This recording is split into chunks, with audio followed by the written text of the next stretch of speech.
যে আমার Saudi embassy আমার পররাষ্ট্র মন্ত্রণালয় আমার কাছে যখন সৌদি রাষ্ট্রের রাজার উপহার পাঠিয়েছে, তার মানে তবে সেখানে একজন ব্যক্তির নাম আছেন যিনি হচ্ছে একসময়ে বাংলাদেশের পররাষ্ট্র মন্ত্রণালয়ের ডিজি ছিলেন। আপনাদেরকে আমার ল্যাপটপ আমার মোবাইল জব্দ করে কোনো লাভ নেই। এবং রাষ্ট্রের যে ডিজি ছিলেন শফিকুর, তারা আমি ভালোবাসি কি বাসি না সেটার এক্সপ্লেনেশনে যাব না, কিন্তু একটা মানুষ যখন যায় বা এই যে আদালতের বাইরে গিয়ে মিডিয়ার সাক্ষাৎকারে বলছে কিছু মানুষ কি উদ্দেশ্যে বলছে, ভাইরাল হবার উদ্দেশ্যে বলছে কিনা, কখনো আসলে আমার কেস ফাইলটা দেখেছেন কিনা যে আসলে আমার বিরুদ্ধে কি অভিযোগ আনা হচ্ছে, সেই অভিযোগের মধ্যে কিন্তু যেই কথাগুলো আমি দেখছি বিভিন্ন টেলিভিশন চ্যানেলে বা মিডিয়াকে, কিন্তু কোনো উল্লেখ আসলে যে আইনি কাগজ সেখানে নেই এবং সেখানে কোনো প্রমাণও নেই। অলরেডি বলেছি যে আমার কাছে যে সৌদির রাষ্ট্রীয় উপহার খেজুর, সেটা এই পররাষ্ট্র মন্ত্রণালয়ের ডিজির হাতেই এসেছিল, 200 কেজি খেজুর। এই খেজুর যদি আসলে একজন সেই রয়্যাল প্রোটোকলের সাথে সামঞ্জস্য নেই এমন কাউকে দেয়া হতো, তাহলে কিন্তু সৌদি রাষ্ট্রদূতের উপরে একটা আক্ষেপ বা একটা আইনি প্রক্রিয়া করতে পারতো বা তাকে ডাকতে পারতো যে কিভাবে এই উপহার সাধারণ কোনো নাগরিকের কাছে গেল। এই উপহার সৌদি এম্বাসি থেকে অ্যাপ্রুভ হয়ে আসতে হয়। সেইভাবে যদি আমি বলি, বিশ্বাস করতে পারি যে আলহামদুলিল্লাহ আমার সেই রাষ্ট্রীয় অবস্থান আছে, রাইট? যদি আমাকে বলা হয় নেই, তাহলে আমার মনে হয় আমার রাষ্ট্র এবং সৌদি রাষ্ট্র দুইটাকেই আমাদেরকে বলতে হবে যে অপমান করতে হবে, বলতে হবে তাদের বিচক্ষণতার অভাব ছিল। সেই ডিজি শফিকুর, আমার কেস ফাইলে বলা হয়েছে যে তিনি আন্দাজ করছেন, ধারণা করছেন, এভাবে আসলে কেস হয় কিনা জানি না, তবে তারা তাদের পাওয়ার প্রভাব খাটিয়ে করেছেন যে তিনি আন্দাজ করছেন যে একটি ষড়যন্ত্র হয়েছিল চাঁদাবাজি। মজার কথা হচ্ছে আমার সাথে আমি দেখলাম যে দেওয়ান সামির নামে এক লোককে, আমি নিজেই আদালতে এসে অবাক হয়েছি যে ওনাকে দেখাচ্ছে আমার সাথে কো-কনস্পিরেটর। সেই দেওয়ান সামি দুইজন এত ভালো বন্ধু, আমি আমার মিডিয়ার লোকদেরকে আজকে সেই তাদের কথোপকথনটা শোনাবো।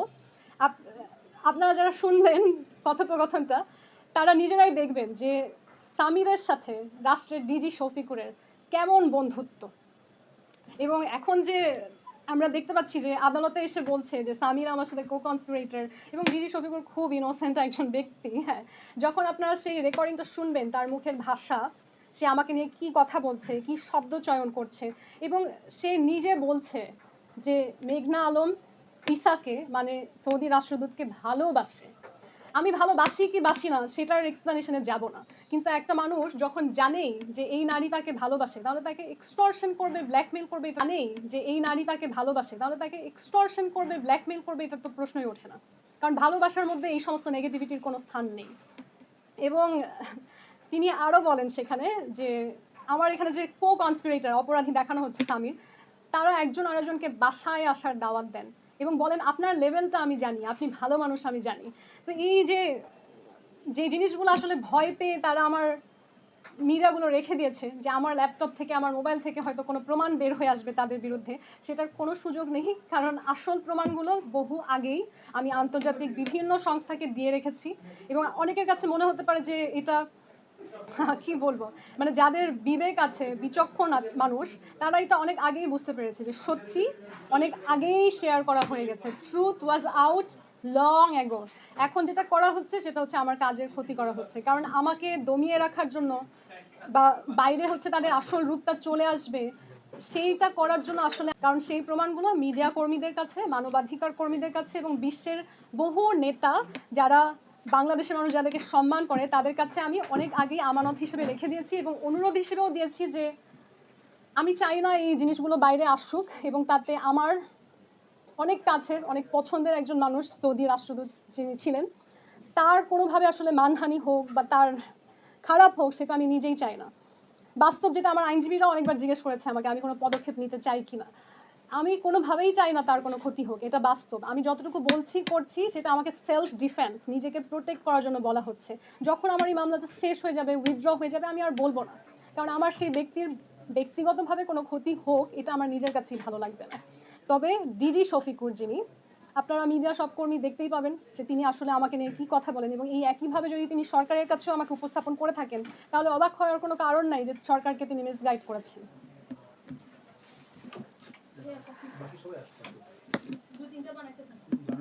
ও আরেকটা জিনিস সব তো নিয়ে যাচ্ছেন, হ্যাঁ সিক্রেট আরেকটা, এরপরে আমার বাড়িতে হামলা না হলে হয়। হ্যাঁ, ওয়েট, ইজ ইট রোলিং? হ্যাঁ, রুল আছে। ওকে, আরেকটা যেটা বলা হয়, হ্যাঁ, যেটা আইনের একদম হচ্ছে এই কেসের ভিত্তিটাই সবার আগে ভেঙে দেয়। সেটা হচ্ছে বলা হচ্ছে যে আমি সৌদি রাষ্ট্রদূতকে ফাঁদে ফেলেছি বা প্রেমের জালে ফেলেছি, পটিয়েছি। আসলে কমন কনসায়েন্স বলে একজন মধ্যবয়সী মানুষ, আমার বয়সও কম হয় না আলহামদুলিল্লাহ, আমিও মধ্যবয়সী হয়ে যাচ্ছি, তাও তিনি আমার থেকে কমপক্ষে 10 বছরের বড়। তিনি দুইটি পুলিশ বহর নিয়ে সব সময় যাত্রা করেন এবং আমার বাসার সামনেও যখন এসে দাঁড়িয়ে থাকেন, 1 ঘন্টা অপেক্ষা করেন আমি কখন বের হব, তখনও কিন্তু সেই রাষ্ট্রের 2টি পুলিশ গাড়ি যেটা থাকে সেটা নিয়েই তিনি অপেক্ষা করেন।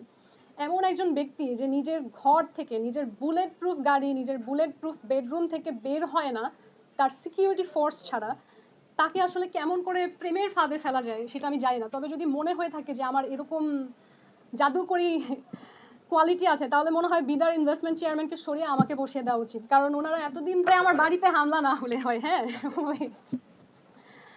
Is it rolling? হ্যাঁ, রুল আছে। ওকে। আর একটা যেটা বলা হয়, হ্যাঁ, যেটা আইনের একদম হচ্ছে এই কেসের ভিত্তিটাই সবার আগে ভেঙে দেয়, সেটা হচ্ছে বলা হচ্ছে যে আমি সৌদি রাষ্ট্রদূতকে ফাঁদে ফেলেছি বা প্রেমের জালে ফেলেছি, পটিয়েছি। আসলে কমন কনসায়েন্স বলে একজন মধ্যবয়সী মানুষ, আমার বয়সও কম হয় না আলহামদুলিল্লাহ, আমিও মধ্যবয়সী হয়ে যাচ্ছি, তাও তিনি আমার থেকে কমপক্ষে 10 বছরের বড়। তিনি দুইটি পুলিশ বহর নিয়ে সব সময় যাত্রা করেন এবং আমার বাসার সামনেও যখন এসে দাঁড়িয়ে থাকেন, 1 ঘন্টা অপেক্ষা করেন আমি কখন বের হব, তখনও কিন্তু সেই রাষ্ট্রের 2টি পুলিশ গাড়ি যেটা থাকে সেটা নিয়েই তিনি অপেক্ষা করেন। এমন একজন ব্যক্তি যে নিজের ঘর থেকে, নিজের বুলেট প্রুফ গাড়ি, নিজের বুলেট প্রুফ বেডরুম থেকে বের হয় না তার সিকিউরিটি ফোর্স ছাড়া, তাকে আসলে কেমন করে প্রেমের ফাঁদে ফেলা যায় সেটা আমি জানি না। তবে যদি মনে হয়ে থাকে যে আমার এরকম জাদুকরি কোয়ালিটি আছে, তাহলে মনে হয় বিডার ইনভেস্টমেন্ট চেয়ারম্যানকে সরিয়ে আমাকে বসিয়ে দেওয়া উচিত, কারণ ওনারা এতদিন ধরে এত পয়সা খরচ করে দেশ বিদেশের মানুষকে ডেকে এত আয়োজন করছে, তারপরেও বাংলাদেশের জন্য টাকা পয়সা আনতে পারছে না। আমার যদি সেই জাদুকরি ক্ষমতা থাকে, আমার মনে হয় যে বিডার চেয়ারম্যানকে সরিয়ে আমাকে বসিয়ে দেওয়া উচিত। আমি হয়তো জাদু করে বাংলাদেশের জন্য ইনভেস্টমেন্ট এনে দিতে পারবো। তবে আমার কাছে এমন একটি প্রমাণ রয়েছে যেটা দিয়ে আসলে বোঝা যায় যে সৌদি রাষ্ট্রদূতকে আমি নয়, সৌদি রাষ্ট্রদূত আমাকে দাওয়াত দিয়েছিলেন। এবং তাহলে তো আসলে এই মামলাটার কোনো ভীতি থাকে না, কারণ তিনি যদি আমার পেছনে আসেন, তিনি যদি আমাকে পটানোর চেষ্টা করেন, তাহলে আর আসলে আমার জাদু করার স্কোপ থাকে না। সো ওইটা আমি মিডিয়ার কর্মী আপনাদেরকে দেখিয়ে দিব আজকে। আমার মনে হয় যে মিডিয়াকে আমরা যখন কোনো কথা বলি সেটার প্রমাণ দেওয়া উচিত। আমার দিক থেকে আমি প্রমাণ দিচ্ছি এবং আপনাদের কাছে আমার অনুরোধ থাকবে, নেক্সট টাইম যখন রাষ্ট্রপক্ষ হোক, যে কোনো পক্ষ হোক, প্রভাবশালী পক্ষ হোক, তারা যখন কোনো কথা বলবে, কাইন্ডলি আপনারা তাদেরকে বলবেন প্রমাণ দেখান। Thank you.